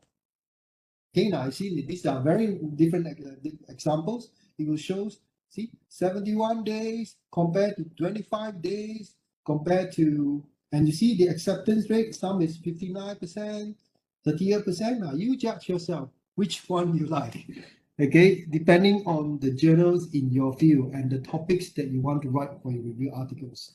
Okay, how to submit? Okay, so some journals, they only accept review articles. Like one of the journals that I try is Progress in Energy and Combustion Side. They only, you cannot submit your paper there. You have to be invited. So you need to know that some of that journal is like this, and some of the journal, they only accept review articles. You need to know that. You need to find out and know about that. Okay, and some, of course, normally most journals, they accept submission of original research articles and review articles. Okay, and yes, for review articles, sometimes for this and that journal, the editors will ask you to submit your CV. They want to know that you write this review paper, are you actually an expert, or are you actually within this field? So they will check your CV. So you need to know about that, okay? And also prepare your CV, okay? Right, and when you submit, of course, you need to choose the right article type. So you can choose, let's say if you are submitting review articles, you can click here and then select review articles, okay? Now, review articles, let's say Applied Energy article type. Don't submit to original research articles, you will get rejected straight away. So make sure you pick the right article type, right? Now the challenges, okay? Yes, writing a review articles, you need to plan the time and then stick to the time in writing the review articles with your groups, with your team members, and also be patient. I mean, sometimes it get rejected, but no worries. One is rejected, never give up, and then keep on submitting again. Okay, we often have experience of being rejected many times, but we keep on submitting. We never stop submitting. It will land in some journals one day because we always improve after the rejections. We improve our review articles. Okay, yes. Challenging comments from editors and reviewers. Sometimes we are not saying challenging. Sometimes it's you know that it's personal comments. And the comments, they are written in a very personal way, like a bit rude sometimes. So just take it easily. If you just revise your papers based on the comments that you can revise, and if you don't like some comments, you can just always refute or disagree with that comments. Okay, so take this easily. Okay, don't take it personal. That's what I'm trying to say. And identify alternatives. By this, I mean that when we have our review papers, we always have, plan A, B, C, D for the journals that we want to target. Okay, so let's say that journal A already rejected, we already identified journal B, C, and D. So that's what I mean alternatives. Okay, and lack of expertise. Yes, I mean if you yourself need or are the only person to write the review articles, it's a bit difficult because you may not have this knowledge and next knowledge. But as I say, we can work with others, approach yourself, volunteer yourself, or invite others to work in a team. Then you can compensate your lack of expertise. Okay, right? Yeah, that's all I would like to share. Thank you. If you have any questions, I would love to answer. Thank you. Okay, thank you, Prof Lam. Just what good about you? You're always on time when you deliver your talk. Really nice. Finish at 12:05, lively. Okay. Actually, we have a pile of questions actually on the chat box. So, are you willing to answer one by one? Sure. Okay, let me just go and see the. Let me read. Okay, can you just read out order? Yeah. Or you need to have some break for a while. Let me see. I have to start from where? Okay. Okay. Never mind. I already compiled the question. I just read for you. Okay. Okay. Thank you. Right. Okay. All right. The first question for Amira. She asked, can you share other journals that accepted opinion or short review? Is it a good start to focus such a Okay. type of I'm in the field approach of before starting review paper? Again, meaning that the question asked me about to sharing the journals that accept opinion. Is that the question? Yeah, opinion on short review. Yeah, that's the question. Okay, right. I can only speak for my field. So my field is in general environment. So if let's say for journals that is in the field of environment, normally they will accept opinions and short review articles. Example, science of the total environment, chemosphere, environmental research, environmental pollution. Those are the journals that can accept short review. You can just go to that journal, go to Scopus and check. You will see. Okay, thank you. Okay, next one for Sirajul Akmal. He asks, how do we know that we write is considered professional? Okay, all right. So there are a few ways to approach this. Of course, you want to know whether the way you write is professional. Is of course you submit your papers, and then it will be if the editors thinks that it is good or professional, they will send for they will invite reviewers to review your papers. Then you will get your comments. Then from there you will know whether your paper is professional. Okay, that's one. Okay.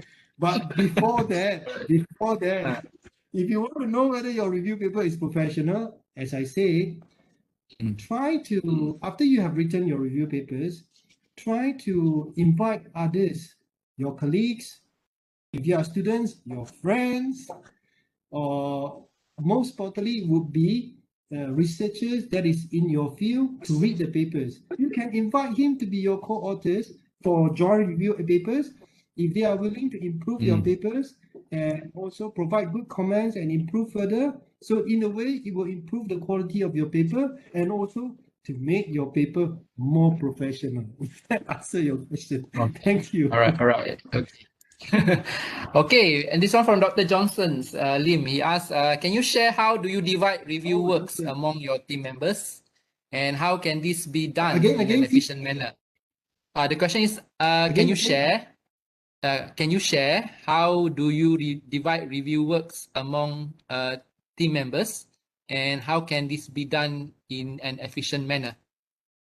Can you share your experience, tips? Sure. Yeah. I have no secret to hide. Okay, so first, I will have a short meeting with one or two of my research team members. That could be master students, PhD students, or postdoc. We will sit down, and then I will bring up some. I will suggest some hot topics.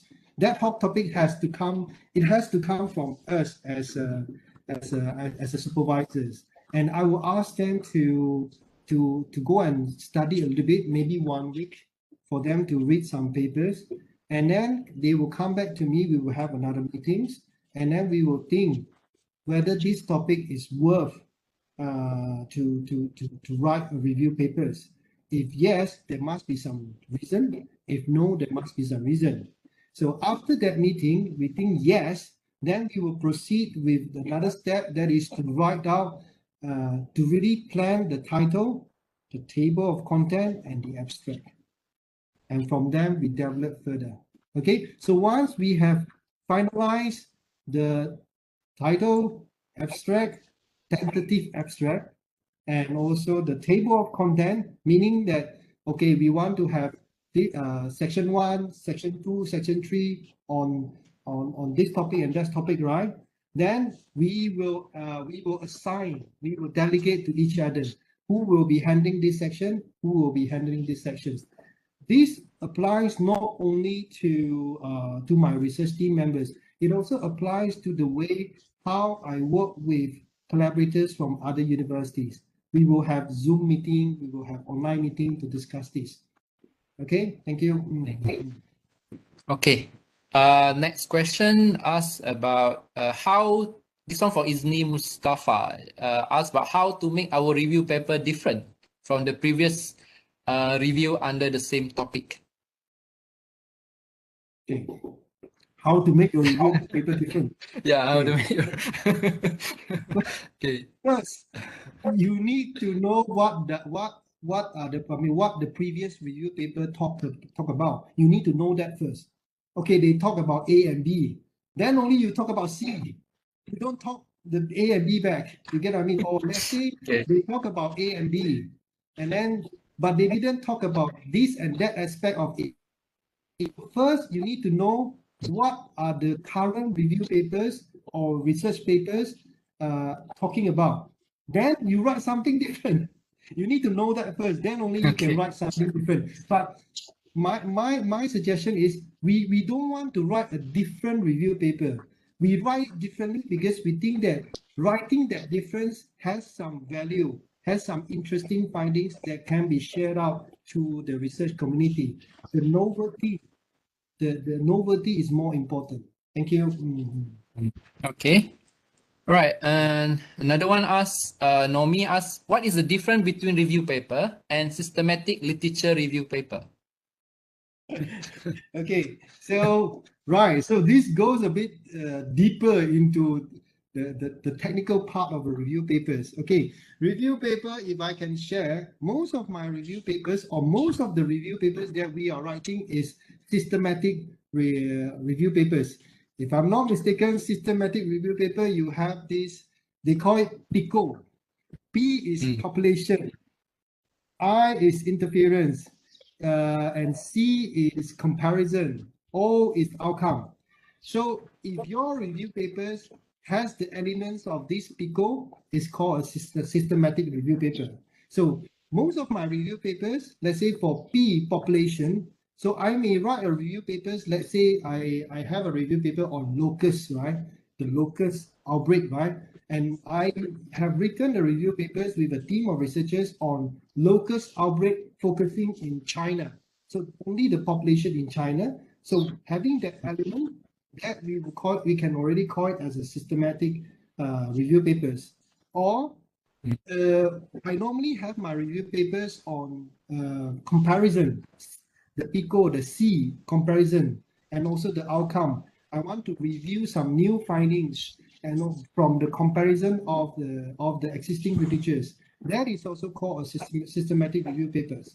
But we have another type of review paper that we call it, I think it's called meta metagenomics review paper. That one is a different. That you have to use a big data.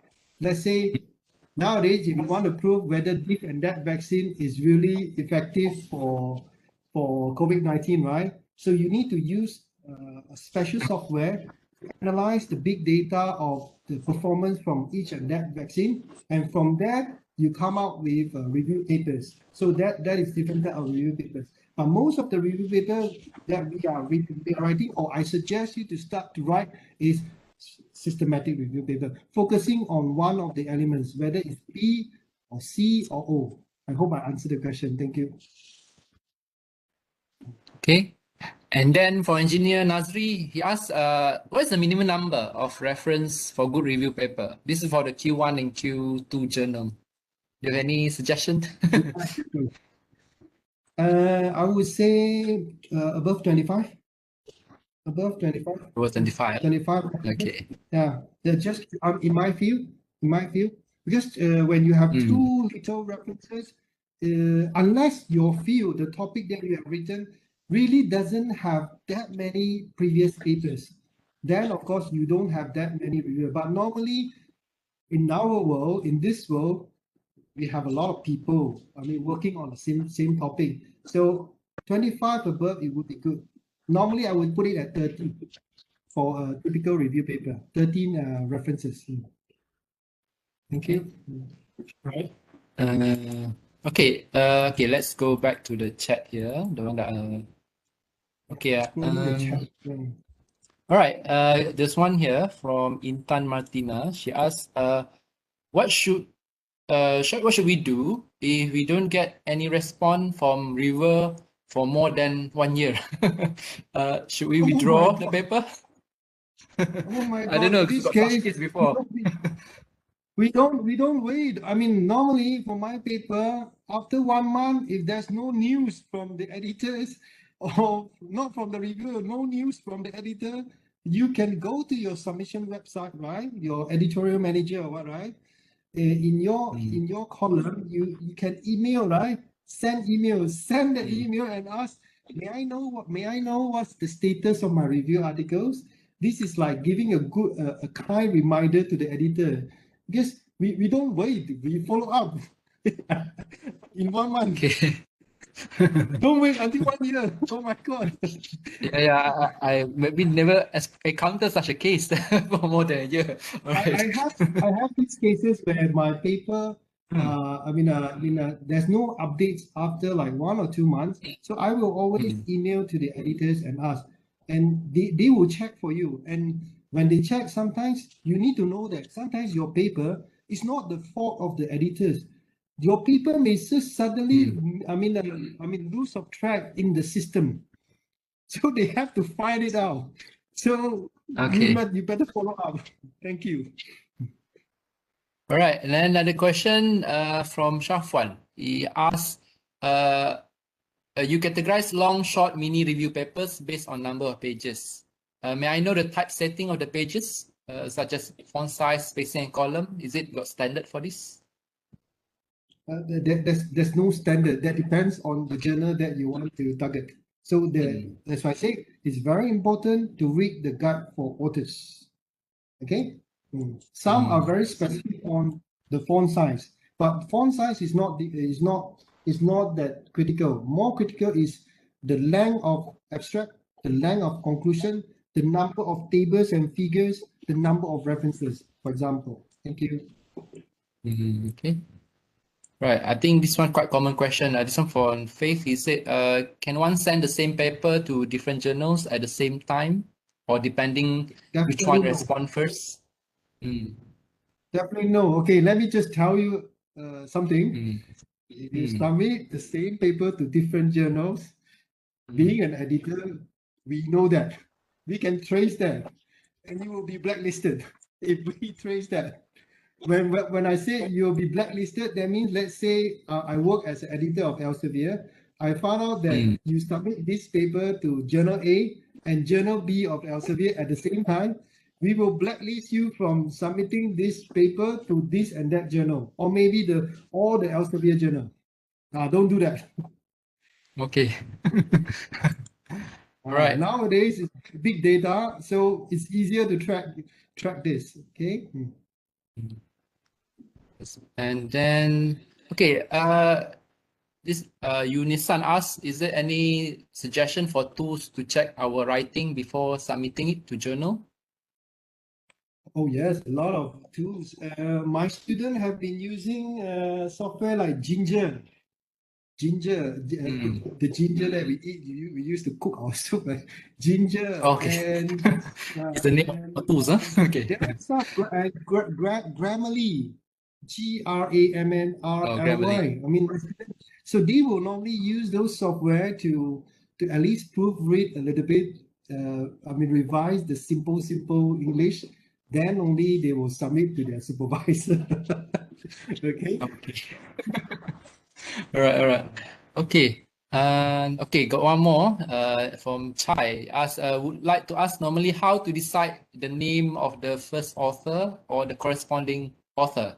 Is it depend on workload or according to the topic handling by a specific person?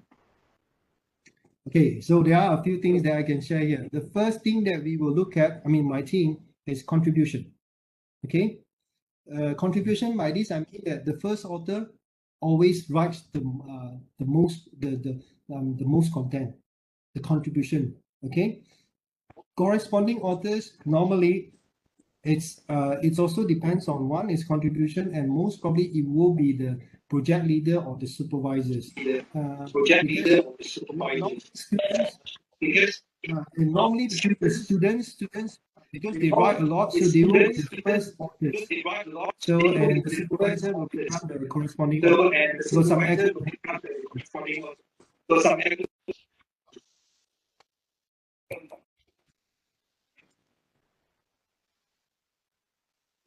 think there's I think I interruption. Yeah. Should I repeat my answer again? Okay, interruption a bit. Sorry. Yeah. Okay, just to answer that question is it depends on the contributions. I mean, the first author is normally the person or the students Yeah, who Prof. writes the most for that paper. Yeah, for that paper. And the corresponding authors is normally the project leader or the supervisors. Okay, and of course, if you are just the supervisor or the project leader, that doesn't qualify you to be a corresponding author, in my opinion. Like I'm being the corresponding authors because I also write a lot and revise a lot for that paper. So I will be the corresponding author. And the student who writes the most will be the first author. Contribution. Thank you. Sorry, Prof. Still related with the question. Okay. Can be your corresponding question, author. who is it? Oh, sorry. Me, I'm Ahmad. Yeah, introduce yourself first. Yeah.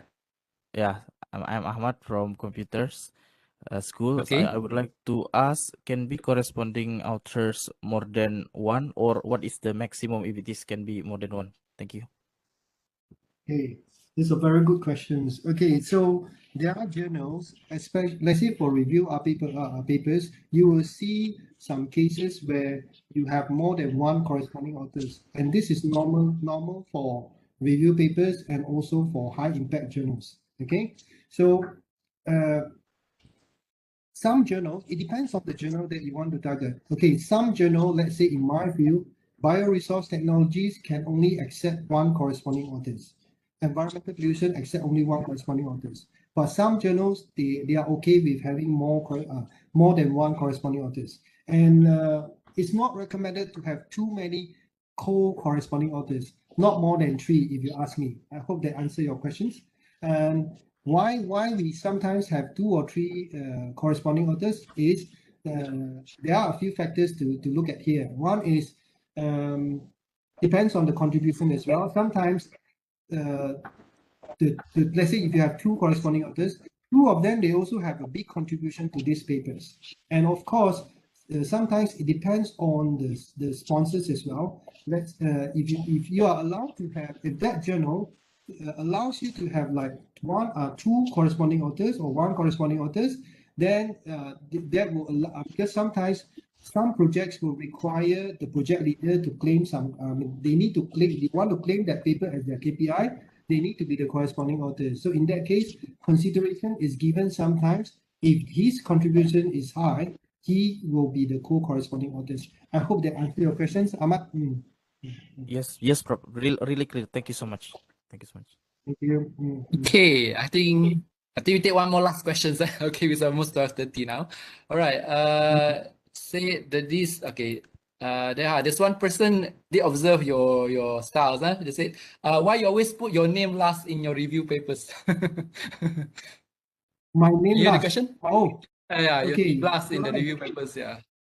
Right. So if you see that this is if you see my name is the last at that review papers, that means I'm the one who initiate and who initiate the review paper, who organize it, who invite the researchers, who structure, and also who also get the funding to sponsor, because sometimes to write a review papers, you cannot just online meeting before COVID. Sometimes we have to travel, so I will be the main sponsors. So the main contribution. So that is initiated by me most of the case, if my name is at the last. And this follows the UK style. I mean, I used to learn from my supervisor, like corresponding authors normally has to be the last person. And let the student, they claim all the credit, we will be the last person, it's okay. I learned it from my supervisor. Okay. All right. Okay, I think that's about it, the questions. It's so many more actually. But I guess some of you probably perhaps can personally to email Prof Lam, okay, if got any more further questions. Okay. So on behalf of Center for Research and Innovation Management, we would like to thank and express our appreciation to Prof Lam for willing to spend time with us for like about more than 2 hours. Okay.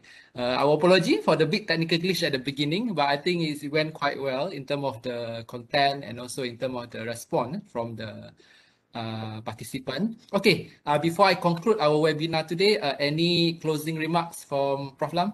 Okay. Thank you very much to Dr. T and also to UTAM, to the cream of UTAM for inviting me. I actually enjoy a lot, and I hope the participants today that if you find my advice are useful, feel free to take it, and feel free to email me if you want to know a bit further. I have no secret to hide, and I'm so grateful that I see that today we have about 600 people. 700 actually. So I hope you enjoy the session. Thank you very much. That's all. Thank you. Okay, thank you very much, Prof Lam. Okay, we're very happy to have you here actually to be part of our webinar. Okay, hopefully we can invite you again for another different topics of review. Okay, either we initiate this review webinar actually because we are in the MCO mode at the moment. So I think maybe give some ideas of our researchers why they cannot go to the lab at the moment. They have some ideas how they can write some review paper for their submission for this year. Okay, so thank you again to everyone who joined our webinar for today. Okay, on behalf of RIM, we thank again, and don't forget to keep update from our Facebook page for the future webinar. Okay, we have one more coming on 21st July about engineering education by Prof Fatin. Okay, and I think that's about it from us.